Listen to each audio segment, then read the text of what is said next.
नमस्कार, मैं अश्विनी कुमार। स्कूलों में छात्रों को यौन शिक्षा दी जाए या नहीं, इस पर बहस तो सालों से चल रही है। आज केंद्रीय स्वास्थ्य मंत्री डॉक्टर हर्षवर्धन सिंह ने अपने ब्लॉग के जरिए स्कूलों में सेक्स एजुकेशन पर पाबंदी की बात कही। जब विवाद खड़ा हुआ तो केंद्रीय मंत्री ने यौन शिक्षा को जरूरी बता दिया, लेकिन उनके इस ब्लॉग ने फिर से सेक्स एजुकेशन पर दो राय रखने वाले विद्वानों को आमने सामने ला दिया। हालांकि मेरे लिए अब भी ये एक बड़ी बात है और पहेली है कि हर्षवर्धन सिंह 2007 में अपने ब्लॉग में जो कुछ बोलते हैं उस पर उनकी राय 2014 में कैसे बदल गई। आज का इशू खास है, आप देखते रहिए big fight.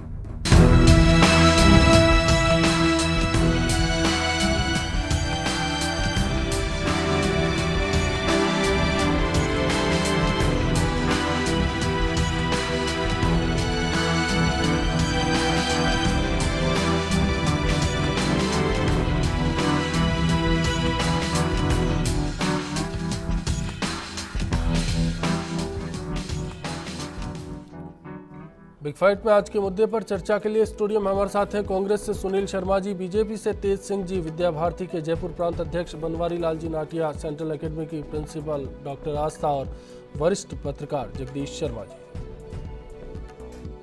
Well, we've been hearing various gems of wisdom from the Union Health Minister on the issue of sex education, prevention of transmittable diseases, etc. As a young person, I'm rather amazed and I'm still waiting for more such gems to come out. I'm sure we've not heard the last of his words of wisdom. I have a lot of respect for Dr. Harshvardhan as a human being, but I think he seems to be very much behind the times in his appreciation of the realities of Indian society today and of the public health challenges involved in sex education and condom use and so on. Old-fashioned attitudes are simply not going to work, because if you deny people access to means of protecting themselves and preventing illness, then the result is going to be more victims. केंद्र के health ministry में बैठ करके इस तरह की दकियानुसी सोच को बढ़ावा देना, ये देश के लिए खतरनाक है, देश के बच्चों के लिए खतरनाक है, देश की लड़कियों के लिए खतरनाक है और इसको बिल्कुल इजाजत नहीं मिलनी चाहिए। तेज सिंह जी, मैं शुरुआत आपसे करना चाहूँगा। मेरा सवाल ये है कि जब हर्षवर्धन सिंह आज सुबह बोल देते हैं कि हाँ, उनको लगता है कि स्कूलों में यौन शिक्षा गैर ज़रूरी है, अब बंद कर देनी चाहिए, तो फिर क्या कारण है कि शाम को पलट जाते हैं? देखिए, हमारा जो मैनिफेस्टो है उसमें बिल्कुल स्पष्ट है, क्योंकि हम संयुक्त परिवार के में विश्वास करने वाले लोग हैं। दूसरा कि जिस एजुकेशन की उन्होंने जो बात की सवेरे, मेरा ये मानना है कि हम अपने परिवार के अंदर ये सब चीज़ नहीं देख सकते, और ये हमारी आज से नहीं, पुरानी जो संस्कृति है उससे जुड़ा हुआ हमारा एक विषय है। और दूसरी चीज़, मेरा ये मानना है कि इससे बढ़िया आप नैतिक शिक्षा के ऊपर जो ज़्यादा जोर देना चाहिए, क्योंकि आज के समय में युवा जिस और जाना चाहिए वहाँ नहीं जा पा रहा, वो उल्टी दिशा में जा रहा है। आप देखिए, राजस्थान को भी देख लें कि अभी केवल एल्कोहल जो अपने ड्रिंक्स के जो फॉर्म है उससे सरकार को 500 से 700 करोड़ रुपए की आय हुई है। अब उस चीज़ पर ध्यान दो ना आप, इससे बढ़िया कि भाई ये चीज़ कम कैसे हो। या तो मैं क्या समझूं, अब हर्षवर्धन सिंह जब मानते हैं कि अब स्कूलों में यौन शिक्षा जरूरी है, शाम को जो उनका ताज़ा बयान आया, तो अब आरएसएस उनका विरोध करेगा? देखिए, इसके अंदर विरोध और समर्थन वाली बात तो ऐसा नहीं है कि विरोध करेंगे या समर्थन करेंगे, लेकिन हमारा जो स्टैंड है वो बिल्कुल क्लियर है कि सेक्स एजुकेशन हमारे बच्चों को हमारे देश के अंदर ये इतनी आवश्यक नहीं है जितना इसको बड़ा चढ़ाकर दिखाया या बोला जा रहा है। हमारे यहाँ ज़्यादा आवश्यक है नैतिक शिक्षा की। जी, बनवारी लाल जी, मैं आपकी राय जानना चाहूँगा। देखिए, किसी भी पाठ्यक्रम को शुरू करने से पहले उसके क्या परिणाम होंगे, क्या लाभ होंगे समाज के लिए, वो कितना उपयोगी होगा, जिन बच्चों को शिक्षा दी जा रही है उनके लिए उसके क्या लाभ होंगे, इस पर विचार करना ज़रूरी है। केवल ये कि हेल्थ पॉइंट ऑफ व्यू से हम इसको शुरू करना चाहते हैं, ये अपने आप में कोई तर्क नहीं है। किसी अच्छी बात जो पुराने समय से चली आ रही है उसको दकियानुसी मानकर पलट देना गलत है। सेक्स एजुकेशन की क्या आवश्यकता है और इसके क्या दुष्परिणाम हमारे सामने आए हैं, इन पर विचार करना बहुत आवश्यक है। हम सेक्स की क्या उम्र मानते हैं? यदि हमारे वेदों में देखें तो ब्रह्मचर्य आश्रम 25 है। चलिए उसको छोड़ दीजिए, भारत सरकार जो मानती है 18 साल की लड़की 21 साल का लड़का, ये शादी की उम्र मानती है। और शादी के पहले या शादी से अलावा सेक्स का संबंध हमारे यहाँ नैतिक, कानूनी और हर दृष्टि से गलत माने जाते हैं। और 18 और 21 वर्ष की उम्र जो है वो स्कूल्स के बाहर की उम्र है, तो इसलिए उनको ये एजुकेशन देना आवश्यक नहीं है। एक नेचुरल प्रोसेस है, इसको देने की कहीं ज़रूरत नहीं है, बल्कि हम उसको क्यूरियोसिटी और पैदा करेंगे और बच्चे उस एजुकेशन का प्रैक्टिकल उपयोग करेंगे। और उसके दुष्परिणाम हम पश्चिम में देख भी रहे हैं, कितनी कुंवारी माताएं हैं, कितने स्कूल के अंदर प्रेगनेंसी है, कितना क्या रेशो है, ये सब हमारे सामने है। इसलिए हमारी राय में इसको नहीं दिया जाना चाहिए। सुनील शर्मा जी, पॉलिटिकल स्टैंड बोलो या आपका पर्सनल स्टैंड क्या होगा? नहीं, देखिए, पॉलिटिकल और पर्सनल मेरे दो चेहरे नहीं है, पहले तो आपको बता देता हूं मैं। और दो चेहरे रखना कांग्रेस की फितरत भी नहीं है।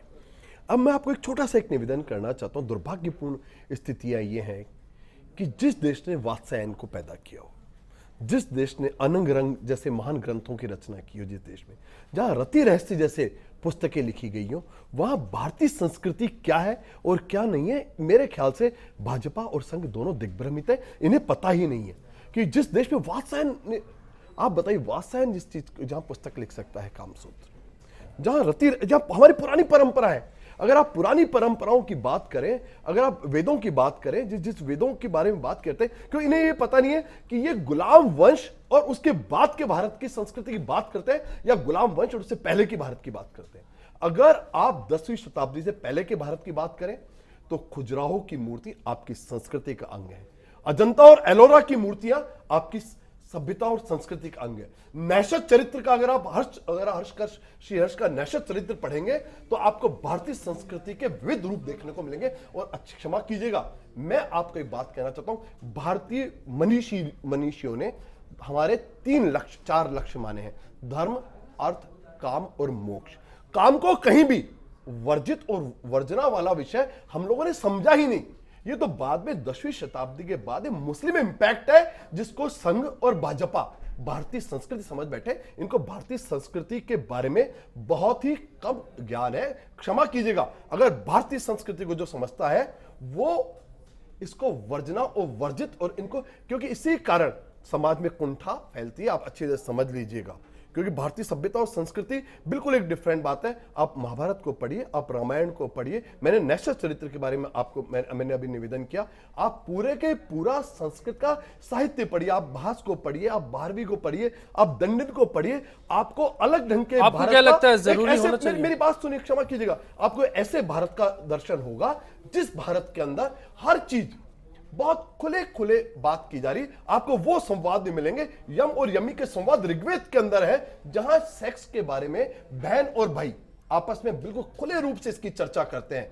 आप अच्छी तरह समझ लीजिएगा, हिंदू संस्कृति को जो अच्छी तरह जानते हैं वो अच्छी तरह जानते हैं, ये उदारवादी और एक लिबरल संस्कृति है जिसने पूरी दुनिया को लिबरलाइजेशन के बारे में समझा है। और आपको बताता हूं, दुनिया के सबसे ओल्डेस्ट सेक्सुअल अगर मैनुअल्स कहीं अगर बने हैं पूरी दुनिया में, तो जो भी जिसने भी भारतीय इतिहास को, भारतीय संस्कृति को, भारतीय सभ्यता को अच्छी तरह पढ़ा है, उन सब का ओरिजिन यहीं से भारत से हुआ है। मैं आऊंगा आपको तो मोरक्को के अंदर 15वीं शताब्दी के अंदर पैराडाइज ऑफ फ्लावर एक पुस्तक लिखी जाती है मोरक्को के अंदर, और वहां यह बात लिखी जाती है कि भारतीय सभ्यता और संस्कृति के अंदर सेक्सुअल एजुकेशन दुनिया का ओल्डेस्ट योनर है।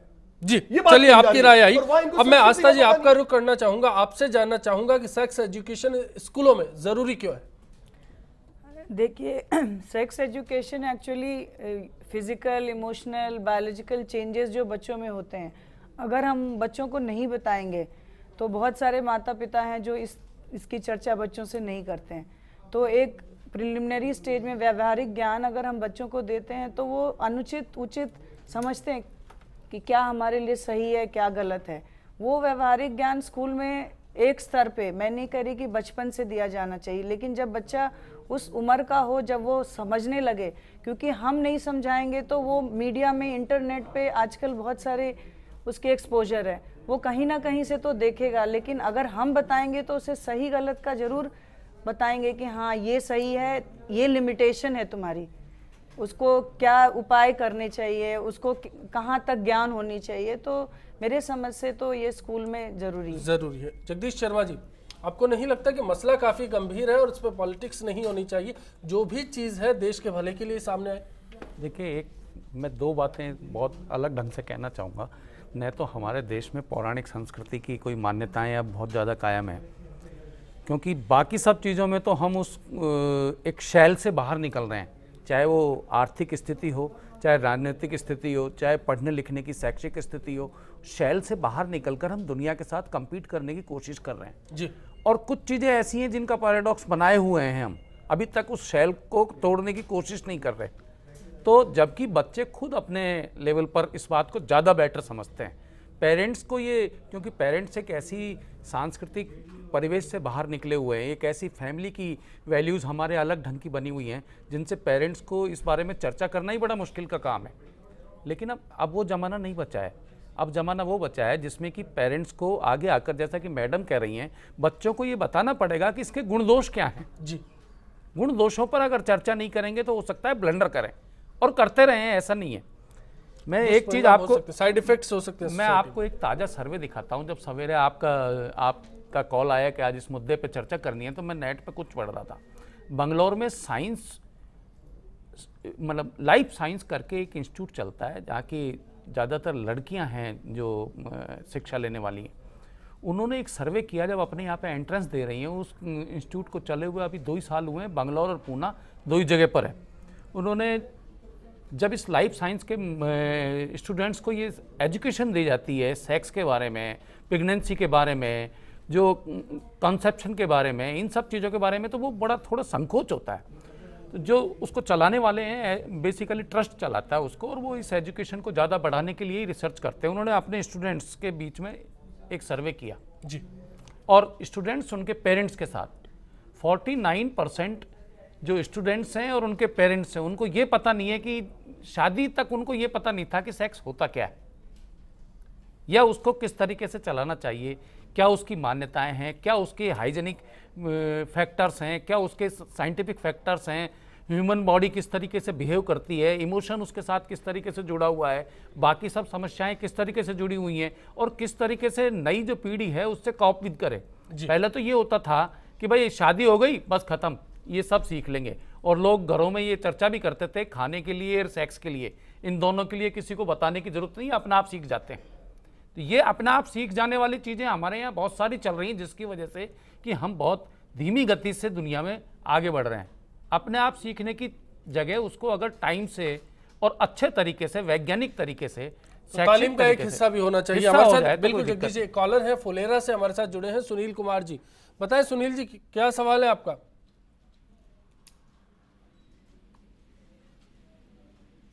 लगता है संपर्क कट गया। आप भी बिग फाइट में अपने सवाल कर सकते हैं, हमारी फोन लाइन्स खुली है। इस वक्त ब्रेक का वक्त है, ब्रेक के बाद लौटेंगे, चर्चा को जारी रखेंगे, आप बने रहिए।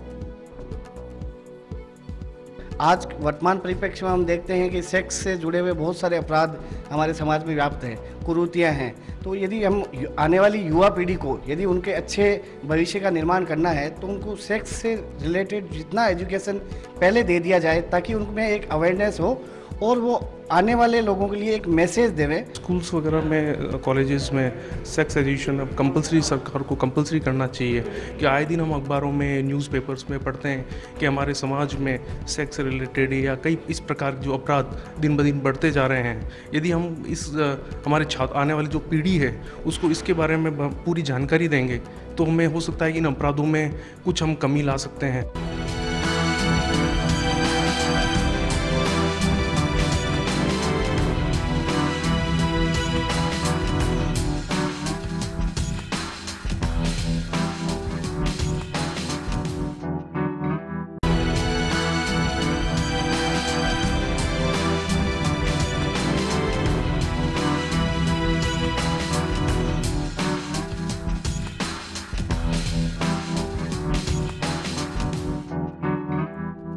अगर भारत के स्वास्थ्य मंत्री इस तरह के ख्याल रखते हैं, तो ये तो बिल्कुल माध्यमिक ख्याल, योग के ख्याल है। मैं ये नहीं कहूँगा कि तालिबानी है, पर जो 21वीं सदी है और जिस समाज में हम रह रहे हैं, उस समाज की जो रियलिटी है उसको समझ के नीतियां बनाने की जरूरत है। जो वो खुद सोचते हैं कि ये बहुत अच्छी चीज़ है, ये बहुत नैतिक है, वो उसको एक पूरे मतलब करोड़ों लोगों के देश के ऊपर थोपने की कोशिश करते हैं। इस तरह की बात करना ये एक गैर वैज्ञानिक तरीका है। और आज के इश्यू से जुड़ा सवाल हमने आपसे पूछा, क्या स्कूलों में सेक्स एजुकेशन नहीं होनी चाहिए। firstindianews.com हमारी वेबसाइट है, इस पर आप अपनी राय बता सकते हैं। इसके साथ साथ फेसबुक और ट्विटर के जरिए भी बता सकते हैं कि आज के सवाल पर आपकी क्या राय है। बनवारी लाल जी, मैं आपका रुख करूंगा, आपसे जानना चाहूंगा, वेदों का जिक्र किया सुनील जी ने, जिस तरह से इतिहास की बात बताई, आपको नहीं लगता कि ये हिस्सा अब आधुनिक युग में अलग नजरिए से लिया जाना चाहिए? देखिए, जो सुनील जी ने बात की वो बिल्कुल सही की, गलत नहीं की, लेकिन सुनील जी उस उम्र को भूल रहे हैं जिस उम्र में उसको पढ़ाया गया, जिस उम्र उसको पढ़ाया जाना चाहिए, जिस समय उसको पढ़ाया जाना चाहिए, उसको भूल रहे हैं वो। और कोई भी वेदों की बात केवल बीजेपी का कोई या आरएसएस का कोई एकाधिकार नहीं है। जहाँ भी वेद की बात आती है वहाँ सुनील जी जैसे लोग कह देते हैं ये तो दख्यानुष है, आरएसएस का है। ये कोई एकाधिकार है क्या? कभी नहीं कहा गया, ये आरएसएस का कोई एकाधिकार नहीं है। तो उस उम्र के बाद, एक निश्चित उम्र के बाद आप दीजिए ना, कॉलेज में आप दीजिए ना, जो लेना चाहते हैं उसको दीजिए ना। हमारे यहाँ तो सारी चीज़ें हैं, हमारे सारे ऋषियों ने सब चीज़ें लिखी हैं। चारवाक भी है एक तरफ, तो दूसरी तरफ वशिष्ठ जी भी हैं, सब हैं, लेकिन वो सब अपनी अपनी जो चाहते हैं उनको दीजिए ना आप। उसको स्कूल से क्यों जोड़ रहे हैं?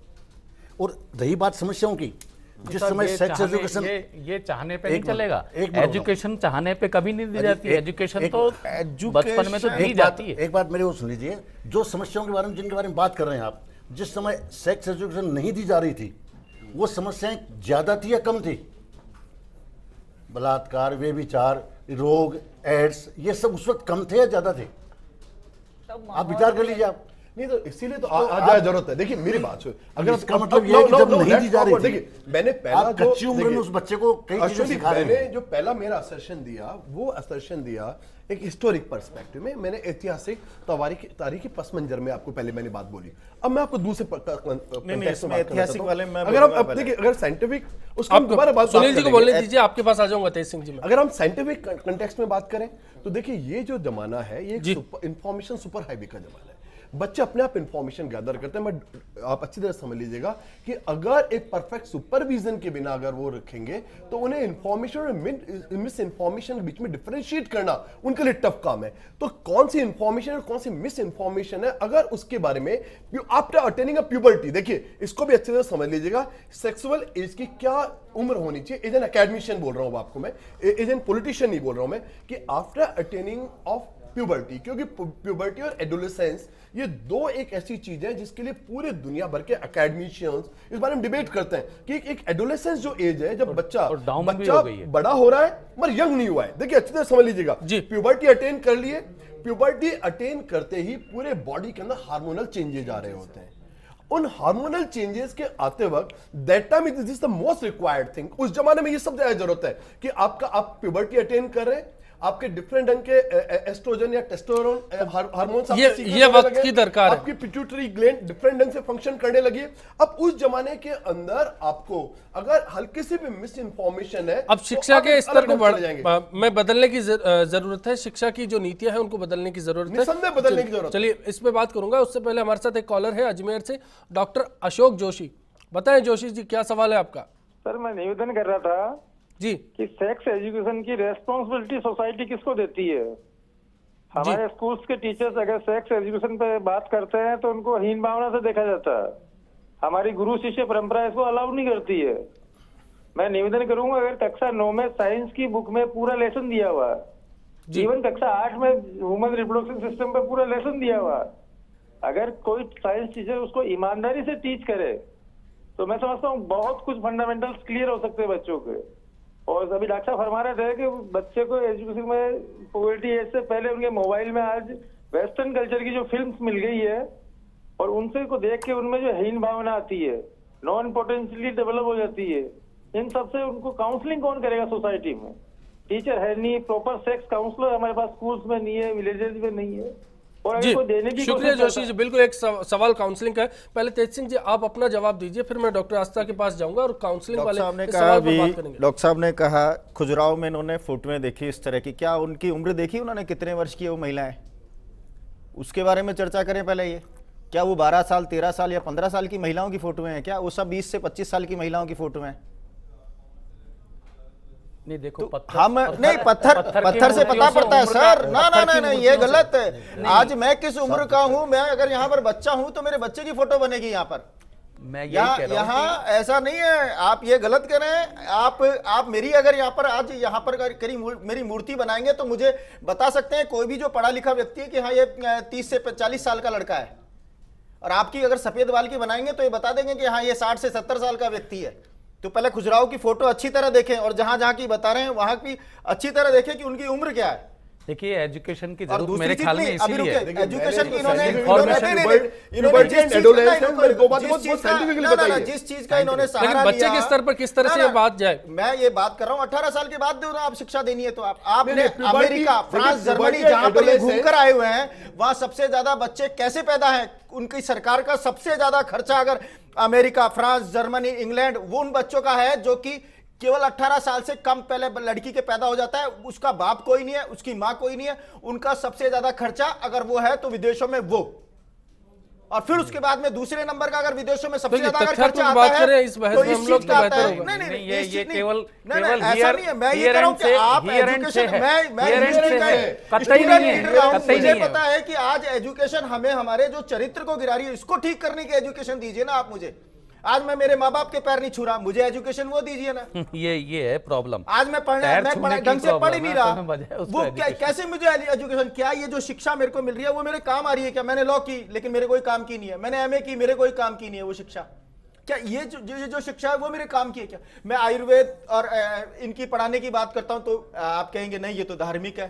मैं वेदों की बात करता हूं तो कहेंगे नहीं नहीं नहीं ये तो आरएसएस और बीजेपी का फंडा है, और आप उसी में से निकाल कर फिर कोई चीज दिखाएंगे तो आप कहेंगे नहीं नहीं नहीं ये ठीक है। नहीं अश्विनी जी, आप आयुर्वेद और हमारी सोसाइटी में भी बहुत भ्रम फैले हुए हैं। हमारी सोसाइटी में भी बहुत भ्रम फैले हुए हैं। ये कहते हैं कि आयुर्वेद पढ़ाएंगे तो कहेंगे कि ये तो धार्मिक मामला है। आयुर्वेद का धार्मिक से क्या लेना देना है? मैं यही कह रहा हूँ वो भ्रम इसीलिए फैले होते हैं। आप कंफ्यूज हो। देखिए ये देखिए डॉक्टर अशोक जो अजमेर से बात कर रहे थे वो बिल्कुल सही कर रहे हैं कि इनके मोबाइल के ऊपर जिस तरह की क्लिपिंग हैं और वो उससे कुछ न कुछ फीडबैक ले रहे हैं। जिस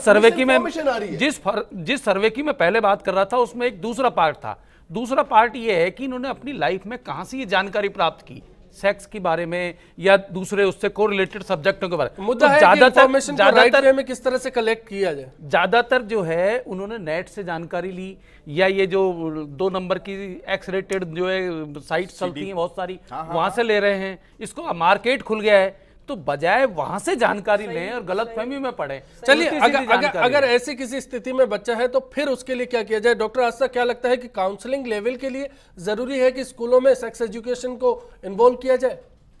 नहीं, जरूरी तो है, क्योंकि देखिए जब बच्चे के अंदर चेंजेस आ रहे हैं, जब उसमें फिजिकल चेंजेस आ रहे हैं, बच्चा कंफ्यूज रहता है कि आखिर क्यों हो रहा है। क्योंकि घर में कोई, हमारे यहाँ ऐसी संस्कृति है कि हम बहुत ज़्यादा डिस्कस नहीं करते हैं, बच्चे अपने पीयर में डिस्कस करते हैं, फिर वो किसी साइट पे जाते हैं, वहाँ से जो इन्फॉर्मेशन लेते हैं वो सही नहीं होगा। तो अब जैसे एक मैं उदाहरण देती हूँ कि अगर हमें बारिश में बाहर जाना, हम रेनकोट लेके जाते हैं तो ज़रूरी थोड़ी है कि बारिश होगी, लेकिन हमें जानकारी अगर है, बच्चे को जानकारी है कि हाँ हमें ये सही है, ये होना चाहिए, हमारे शरीर में जो चेंजेस हो रहे हैं ये इसलिए हो रहे हैं, तो फिर बच्चा उसको सही मायने में लेगा। नहीं तो वो इधर उधर से सुनी हुई बातें दूसरे दोस्तों से सुनेगा, उसको फिर वो गलत तरीके से कहीं से भी नेट से कहीं से देखेगा तो उसका उस पर गलत प्रभाव पड़ेगा।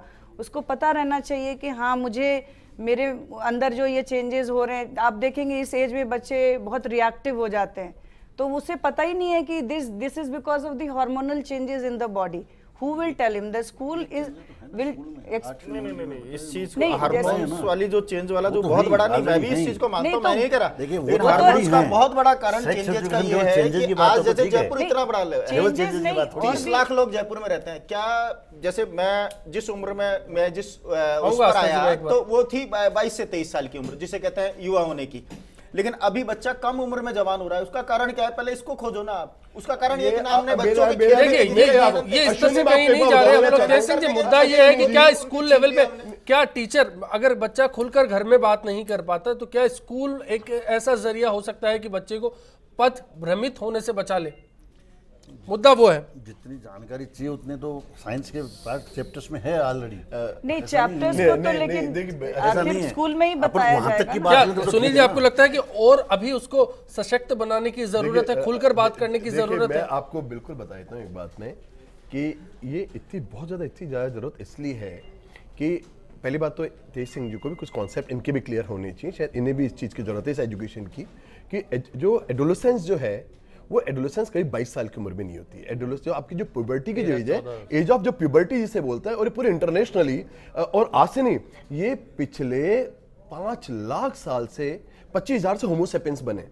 25,000 साल के होमो सेपियंस के इतिहास के अंदर प्यूबर्टी की अपनी एज है, और जिसको कोई भी ढंग की अर्ली उसको नहीं कर सकता और लेट नहीं कर सकता। कि क्लाइमेटिक आपको मैं निवेदन करता हूं और 2 साल नीचे वो डाउन हो गया है, बल्कि नहीं ऐसा कुछ भी नहीं हो रहा। नहीं जगदीश भाई साहब, मैं बताऊं, ऐसा भी कुछ भी नहीं हो रहा। Let me tell you about one thing. मैं आपको बिल्कुल एंडोक्राइनोलॉजिस्ट के व्यू पॉइंट से बता रहा हूं मैं कि पहली बात तो 25,000 से हम ज्यादा साइंटिफिक लिहाज से नहीं जाए कि दर्शक उस चीज को भी ना ले पाए। नहीं, मैं आपको देखिए, मेरी बात सुनिए। आम बोलचाल में हम लोग बात करें, जो भाषा है, जो जवान होने का आप मानिएगा, मैं बिल्कुल इसको लोकल भाषा में बोल रहा हूँ। तो एक्चुअली जब आप प्यूबर्टी कैसे अटेन होती है, तो आपके कुछ ग्लैंड्स आपके सीक्रेट करना चालू कर देती हैं। फीमेल्स के अंदर एस्ट्रोजन हार्मोन चालू होता है, मेल्स के अंदर टेस्टोस्टेरोन हार्मोन। अब इन दोनों की जो उम्र है, मेल्स की जो उम्र है ये 15 साल की है, 14 से 15 साल में, और गर्ल्स जो है वो 2 साल पहले अटेन करने लग जाती हैं प्यूबर्टी। तो ये प्यूबर्टी अटेन करने की जो उम्र है, एक तो ये 22 साल नहीं है, अच्छी तरह आप समझ लीजिएगा। ये वो उम्र है, ये 7वीं क्लास से लेके और 12वीं क्लास। साइंटिफिक चीजें ये, मैं इसमें कहीं भी कोई ये धर्म संस्कृति से कोई रिलेशन नहीं है। प्यूबर्टी अटेन होने की उम्र होमो सेपियंस में जहां भी इंसान है वहां यही होगी। अब प्रश्न है इस उम्र के अंदर हम क्या शिक्षा दें और क्या नहीं दें, ये एक बात है। ये एक डिबेटेबल इश्यू हो सकता है कि 7th में का जो कैरिकुलम है वो क्या हो, 8 का क्या हो, 9 का क्या हो, 10 का क्या हो, 11 का क्या हो। बट ये नहीं हो सकता कि इसमें बात ही नहीं की जाए। देखिए अब एसटीडीज की बात ही करते हैं, सेक्सुअल ट्रांसमिटेड डिजीज की बात करें, एसटीडीज की। आप एसटीडीज की प्रॉब्लम जो कि पूरी दुनिया भर के अंदर एक बहुत बड़ी प्रॉब्लम है। बिल्कुल, बहस में उसी के कारण की बात करें, हम एड्स की बात करें, ये एक बहुत बड़ी प्रॉब्लम है। डिफरेंट ऐसे वायरसेज हैं जो अपने मोड को चेंज कर लेते हैं। हमारे पास उसका भी उनके वो नहीं है, क्या उपचार नहीं है। उसका उपचार के लिए एक है, लोगों को एजुकेट किया जाए हाउ टू डू इट। देखिए बात अच्छे से समझ लीजिए, कुछ स्पीसीज टिपिकल होते हैं, बात सही है कि आदमी अपने आप सीखता है, मगर क्या सीखता है वो सही है गलत है, ये एक बात बिल्कुल। लेकिन एड्स को लेकर डॉक्टर हर्षवर्धन ने भी कुछ बयान दिया था, उस पर भी कंट्रोवर्सी, उस पर भी विवाद थे, उस पर बात करूं उससे पहले सीकर से कॉलर हमारे साथ जुड़े हैं विजय सोनी जी। विजय जी बताएं क्या सवाल है आपका? भारतीय संस्कृति का विजय जी सवाल बताएं आपका। हाँ तो मेरा ये सवाल है कि आप जो बोल रहे हो कि ये जो स्कूल में पाश्चात्य संस्कृति, ये सेक्स एजुकेशन होना चाहिए? जी हमारी बहस आज इसी मुद्दे पर है कि होना चाहिए या नहीं। तो सर मैं ये कह रहा हूँ कि होना ही नहीं चाहिए। क्यों? क्योंकि नहीं होना चाहिए, ये पाश्चात्य संस्कृति का माहौल है सर, और ये पाश्चात्य संस्कृति का माहौल है, इसलिए ये होना नहीं चाहिए। और अगर आप थ्योरी कराओगे या प्रैक्टिकल भी कराओगे स्कूल में बच्चों को। जी शुक्रिया इस सवाल के लिए। लेकिन एक बड़ा सवाल है, दर्शकों को भी ये लगता है कि कहीं ना कहीं ये जो आइडियोलॉजी है कहीं ना कहीं इस कारण आती है कि वेस्टर्न कल्चर डेवलप हो रहा है और इसी को इसका इम्पैक्ट भी मानते हैं। मैं डॉक्टर आस्था फिर आपके पास आऊँगा। एड्स को लेकर बहस छिड़ी, उसके बाद ये मुद्दा छिड़ा कि ठीक है स्कूलों में सेक्स एजुकेशन होना चाहिए ताकि सोसाइटी वेयर हो। तो क्या सिर्फ इस लेवल के लिए कि हम लोग बीमारियों से बचकर रहें, या फिर कहीं ना कहीं सोसाइटी पर जो पड़ने वाले इम्पैक्ट्स हैं उनको लेकर भी, खास तौर पर मैं क्राइम की बात कर रहा हूँ? नहीं, वो अवेयरनेस इसीलिए सेक्स एजुकेशन के मैं कह रही हूँ कि पक्ष में हूँ, क्योंकि अवेयरनेस बच्चों में हो कि ये कॉन्सेप्शन है, कॉन्ट्रासेप्शन है, क्या चीज़ है। अगर जैसे छोटी उम्र की 6, 7, 8 के बच्चों में गुड टच, बैड टच, बच्चा अगर मतलब पेरेंट्स नहीं बताते हैं तो स्कूल में टीचर एक, मैं ये नहीं कह रही कि अलग से उसके लिए एक माहौल बनाया जाए, मॉरल एजुकेशन के बेसिस में ही बताया जाए कि हाँ भाई ये गुड टच है, ये बैड टच है। क्योंकि बच्चा छोटा 6, 7, 5th के बच्चे क्या अवेयर ही नहीं है, लेकिन अगर हम इस माध्यम से बताते हैं तो बच्चे समझते हैं कि हाँ भाई घर के भी कोई सदस्य अगर इस तरह का हमारे साथ व्यवहार कर रहे हैं, तो ये गलत है। इसमें This is schools sex better education. वे हो सकते हैं, एक अच्छा जरिया हो सकते हैं। हाँ, वही sex education at different levels. अब मैं ये जैसे छोटी क्लासेस की बात कर रही हूँ, बड़ी क्लासेस में अब जब स्थिति बच्चे के सामने आ जाए तो बच्चे को पता होना चाहिए कि मुझे क्या करना है, ताकि इसके कॉन्सिक्वेंसेस गलत नहीं हो। बाद में बच्चा अगर गलत रास्ते पे चला गया और उसके बाद वो चाह के भी वापस नहीं आ सकता। अगर उसे पता होगा तो then he will take all care that nothing wrong happens with the चलिए, बिल्कुल ब्रेक का वक्त है। ब्रेक के बाद लौटेंगे तो डॉक्टर हर्षवर्धन के एक और बयान का जिक्र करेंगे जिसको लेकर विवाद हुआ। आप बने रहिए। इससे बच्चे बिगड़ने की स्थिति नहीं है, कम से कम उन बच्चों के दिमाग में, उनकी मनोस्थिति में एक इस चीज़ को समझ में आएगा कि भाई आखिर हम किस दिशा में जा रहे हैं। अगर इस बारे में उनको पता नहीं होगा तो वो विकृतियाँ उन्हें निश्चित रूप से जकड़ लेंगी और उससे उन्हें नुकसान हो सकता है। इसलिए मेरी राय में निश्चित रूप से बच्चों को सेक्स एजुकेशन दिया जाना बहुत ज़रूरी है। ज़रूरी है, कारण क्या है कि बच्चे सेक्स के प्रति जानते तो है नहीं और उसी वजह से मनोविकार पैदा हो रहा है लोगों में, बच्चों में। लेकिन जब सेक्स के बारे में शुरू से ही जानकारियाँ दे दी जाएंगी तो जो मनोविकार है या जो ये रेप की घटनाएं होती हैं, छेड़छाड़ की घटनाएं होती हैं, वो कम हो जाएंगी।